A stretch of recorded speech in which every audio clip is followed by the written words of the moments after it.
Saturday Night is essentially what you would expect from a film depicting Saturday Night Live.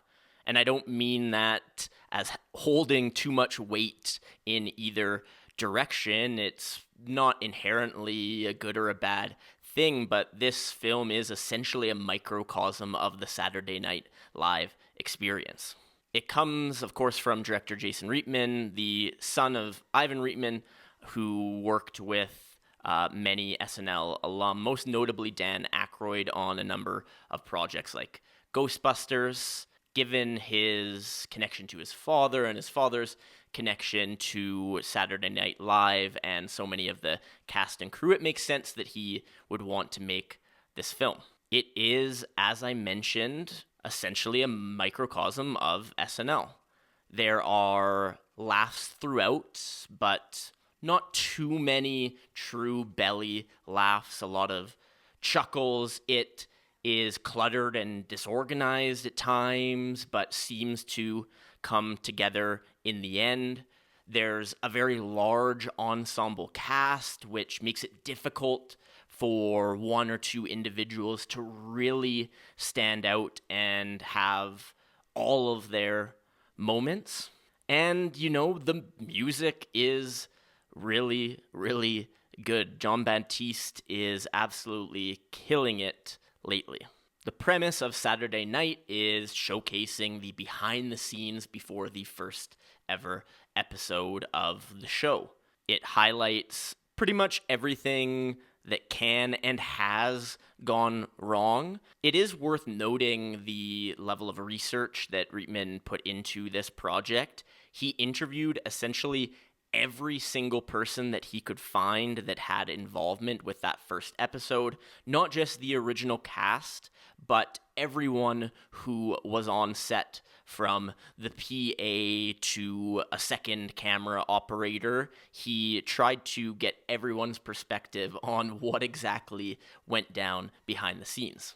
So as a result, we have actors disappearing. We have actors getting into fights, both emotional and physical. We have the set falling apart. We have pressure from network executives. And all of these things are things that have happened and sometimes continue to happen in the SNL world. That being said, what Reitman's trying to do here is find a balance between comedy and kind of a thriller. Will they or won't they succeed in pulling this show off? And by doing that, he can't fully commit to either. Saturday Night is not hilarious, it's funny, and it's somewhat tense at times, but it's certainly not a thriller. It kind of floats somewhere in the ether. Also, as mentioned, and this is again a problem with SNL itself, is with such a large ensemble cast, it is very difficult to have a true standout performance. There has been some talk of Gabriel LaBelle, who plays Lorne Michaels, the visionary behind the show. There's been talk about his performance as kind of cementing him as one of the strongest emerging young actors. And while I thought he was solid, I found his performance in The Fabelmans, playing a younger version of Steven Spielberg, to be a stronger performance than what he delivered here. To me, the person that stands out in everything that she does is Rachel Sennott.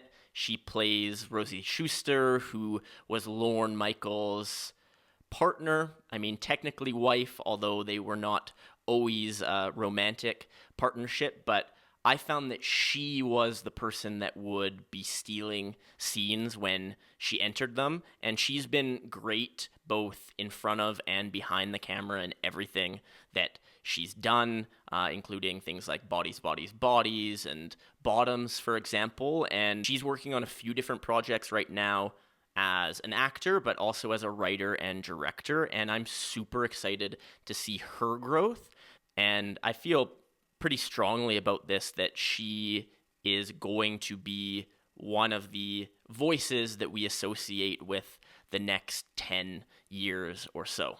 Outside of those two, we have performances from Cory Michael Smith as Chevy Chase, pretty funny.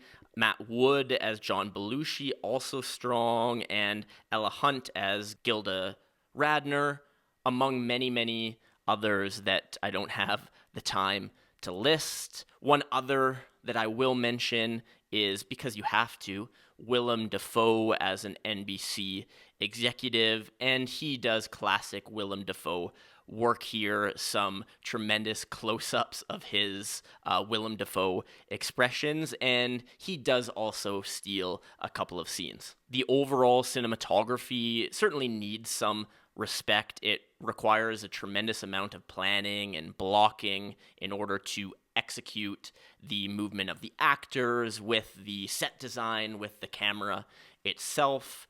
It can be compared to something like Birdman, although this was not shot in true real time, and Birdman's cinematography is a level above, but we have that kind of chaotic camera movement following characters down various hallways as part of the NBC studio. In the end, if you are a fan of SNL, and particularly the history of SNL, this will work almost undoubtedly. There are so many little Easter eggs and references to the original cast and the early episodes of SNL, which is great if those references hit for you.